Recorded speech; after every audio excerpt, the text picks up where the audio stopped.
सवाल नंबर 1। भारत में 4 बजे सूर्य उदय कहाँ होता है? उगते हुए सूर्य को देखना सभी को अच्छा लगता है। उस वक्त सूरज बहुत ही आकर्षित लगता है। ज्यादातर लोग अपने दिन की शुरुआत सूर्य उदय के साथ ही करते हैं। लेकिन क्या आपको पता है कि भारत में सुबह 4 बजे सूर्य कहाँ निकलता है? कौन से राज्य में निकलता है? यह स्थान अरुणाचल प्रदेश में मौजूद है, जहाँ सूर्य की किरणें सबसे पहले आती है। इसलिए अरुणाचल प्रदेश को उगते सूर्य की भूमि भी कहा जाता है। और यह बात इसके नाम से भी स्पष्ट हो जाती है, जहाँ सूर्य की किरणें अपना पहला कदम रखती है। अरुणाचल प्रदेश की डोंग वैली की दिवांग घाटी वो जगह है जहाँ दिन रात का चक्कर भारत के बाकी हिस्सों से बिल्कुल अलग है। चाइना म्यांमार की बॉर्डर पर स्थित भारत के इस स्थान पर करीब 2.5 घंटे पहले ही सूरज निकल जाता है। यानी यहाँ सुबह 4 बजे ही सूरज निकल जाता है और रात के 3 बजे ही यहाँ सूरज की लालिमा दिखाई देने लगती है। खास बात यह है कि जब दिल्ली में दोपहर के 4 बजे होते हैं, उस समय यहाँ रात हो जाती है। नए साल पर देश भर के टूरिस्ट यहाँ पर सूर्य की पहली किरण देखने पहुँचते हैं।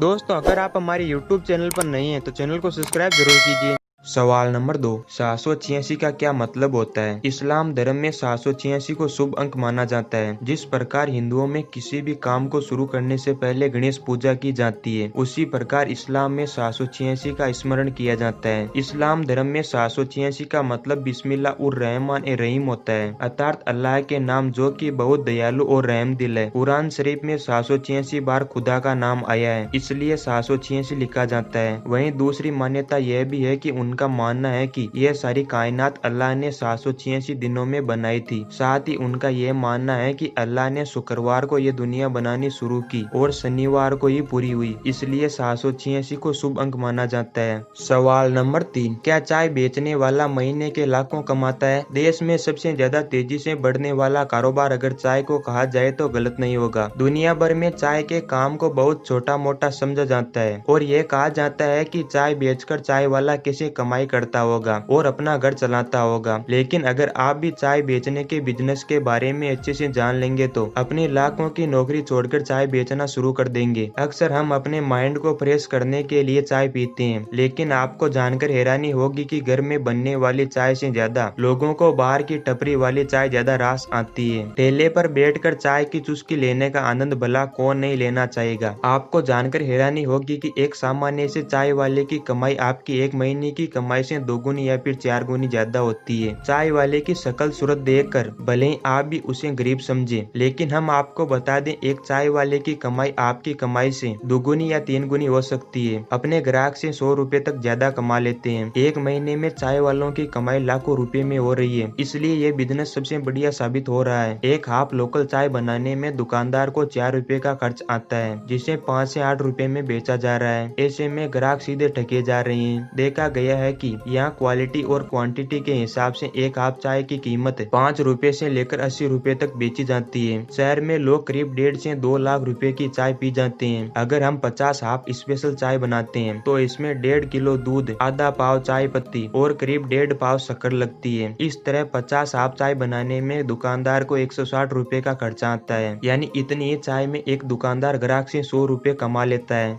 सवाल नंबर 4। क्या हंस मोती और हीरे खाते हैं? हंस वास्तव में शाकाहारी पक्षी होते हैं, केवल कभी कभी ये छोटे कीट खा लेते हैं। इनके भोजन में मुख्यतः पत्तियां, झील में होने वाले छोटे पौधे, तने, फूल की कलियां इत्यादि होते हैं। हंस की कोई भी प्रजाति मोती नहीं खाती है, न ही हंस हीरे खाते हैं। ये सब काल्पनिक बातें लोक साहित्य में लिखी गई है। साहित्य में अलग अलग बातों का वर्णन करने के लिए उपमाओं का उपयोग किया जाता है। हंस का मोती खाने की बात भी एक उपमा है, इसका वास्तविकता से कुछ लेना देना नहीं है। अगर ऐसा होता तो लोग एक ही हंस को जीवित न छोड़ते, उनके पेट से आसानी से हीरे मोती निकालने के चक्कर में सबको मार डालते। दूसरा सबूत ये है कि हजारों हंसों को मांस के लिए यूरोप में मारा जाता है, किसी एक के पेट से भी आज तक हीरा मोती नहीं निकला। सवाल नंबर 5। क्या हंस दूध और पानी को अलग कर देता है? अक्सर किस्से और कहानियां और कहावतों में कहा गया है कि हंस दूध और पानी को अलग अलग कर देता है। दूध और पानी के मिश्रण में से दूध पी लेता है और पानी छोड़ देता है, इसलिए इसे काफी विवेकशील माना जाता है। इस घटना को नीर सिर विवेक नाम नाम दिया गया, लेकिन इसका वास्तविकता से कुछ लेना देना नहीं है। हंस दूध और पानी को अलग नहीं कर सकते, किसी भी प्राणी के लिए संभव नहीं है। वास्तव में हंस की सुंदरता को देखकर हमारे पूर्वजों ने ये मान लिया कि ये दिव्य पक्षी है, इसके अंदर देवी शक्तियाँ होनी चाहिए, और इस तरह उन्होंने हंस की शक्तियों की कल्पना की। हंस वास्तव में दूध और पानी को अलग नहीं कर पाता है। सवाल नंबर 6, डॉक्टर ऑपरेशन के वक्त हरे रंग के कपड़े ही क्यों पहनते हैं? अक्सर आपने अस्पताल में देखा होगा, डॉक्टर सफेद कोट में नजर आते हैं। डॉक्टर का सफेद कोट उसे सबसे अलग दिखाता है। इसी के साथ ही आपने ये भी देखा होगा कि ऑपरेशन के समय हरे या नीले रंग का कपड़ा पहनकर ही डॉक्टर अपना काम करते हैं। लेकिन क्या आप इसके पीछे की वजह जानते हैं कि आखिर क्यों ऑपरेशन के समय डॉक्टर हरे या नीले रंग के कपड़े ही पहनते हैं? एक मीडिया रिपोर्ट के मुताबिक सर्जरी के समय डॉक्टर ने हरे रंग का कपड़ा पहनना इसलिए शुरू किया क्योंकि ये आंखों को आराम देता है। हमारी आंखें सूरज या फिर किसी भी दूसरी चमकदार चीजों को देखकर चौंधिया जाती है, लेकिन इसके तुरंत बाद अगर हम हरे रंग को देखते हैं तो हमारी आंखों को सुकून मिलता है। और वैज्ञानिक दृष्टिकोण से देखा जाए तो हमारी आंखों का जैविक निर्माण कुछ इस प्रकार हुआ है कि ये मूलतः लाल, हरा और नीला रंग देखने में सक्षम है। सवाल नंबर 7, गुड़ खाने के नुकसान क्या है? सर्दियों में गुड़ खाने के क्या क्या नुकसान है? गुड़ शरीर के लिए बहुत ही फायदेमंद है, लेकिन कुछ कारणों से ये नुकसान भी करता है। आइए जानते हैं क्या है वो नुकसान। गुड़ अधिक खाने से वजन बढ़ने की समस्या हो जाती है, साथ ही रक्त में शुगर की मात्रा भी बढ़ा देता है। ताजे गुड़ का सेवन करने से डायरिया होने का खतरा रहता है। बहुत लोगों को कब्ज की शिकायत भी हो जाती है। गर्मियों में अधिक गुड़ खाने से नोज ब्लीडिंग यानी नाक से खून आने की समस्या हो जाती है। गुड़ ऐसी जगहों पर बनाए जाते हैं जो अनहाइजेनिक होते हैं, जिसे खाने से हाथों में कीड़े पनपने की आशंका बढ़ जाती है। इसको खरीदते समय जरूर ध्यान दें। सफेद, साफ सुथरा और सुंदर दिखने वाले गुड़ में सुपर फास्फेट रसायन होता है जो हेल्थ के लिए हानिकारक होता है, इसलिए जब भी गुड़ खरीदे सफेद देखकर ना खरीदें। गहरे भूरे रंग का बदसूरत सा दिखने वाला गुड़ असली होता है। आपकी थोड़ी सी असावधानी आपके और आपके परिवार के स्वास्थ्य के लिए हानिकारक हो सकती है। आयुर्वेद की माने तो मछली और गुड़ को एक साथ कभी नहीं खाना चाहिए। इन दोनों को एक साथ खाने से गंभीर साइड इफेक्ट होने का खतरा रहता है। साथ ही अगर आप अल्सर की समस्या से परेशान हो तो गुड़ ना के बराबर ही खाएं या कोशिश करें ना ही खाएं। पुराना गुड़ ताजे गुड़ के अपेक्षा ज्यादा फायदेमंद होता है। पुराना गुड़ ना मिलने पर आप ताजे गुड़ को कुछ देर धूप में रख दें, फिर आप उस गुड़ का सेवन करें।